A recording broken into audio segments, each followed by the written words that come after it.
حماد بن زید نے بیان کیا، ان سے ایوب سختیانی نے، ان سے محمد بن سیرین نے، انہوں نے کہا کہ انس بن مالک رضی اللہ عنہ سے پوچھا گیا کہ کیا نبی کریم صلی اللہ علیہ وسلم نے صبح کی نماز میں قنوت پڑھا ہے؟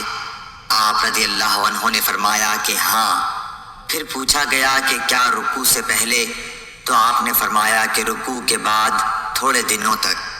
عاصم بن سلیمان نے بیان کیا، انہوں نے کہا کہ میں نے انس بن مالک رضی اللہ عنہ سے قنوت کے بارے میں پوچھا تو آپ رضی اللہ عنہ نے فرمایا کہ دعائے قنوت حضور اکرم صلی اللہ علیہ وسلم کے دور میں پڑھی جاتی تھی۔ میں نے پوچھا کہ رکوع سے پہلے یا اس کے بعد؟ آپ نے فرمایا کہ رکوع سے پہلے۔ عاصم نے کہا کہ آپ ہی کے حوالے سے فلاں شخص نے خبر دی ہے کہ آپ نے رکوع کے بعد فرمایا تھا۔ اس کا جواب حضرت انس نے یہ دیا کہ انہوں نے غلط سمجھا۔ رسول اللہ صلی اللہ علیہ وسلم نے رکوع کے بعد صرف 1 مہینہ دعائے قنوت پڑھی تھی۔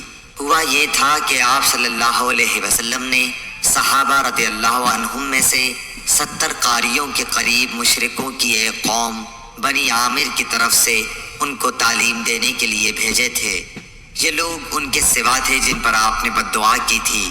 ان میں اور حضرت صلی اللہ علیہ وسلم کے درمیان عہد تھا، لیکن انہوں نے عہد شکنی کی اور قاریوں کو مار ڈالا۔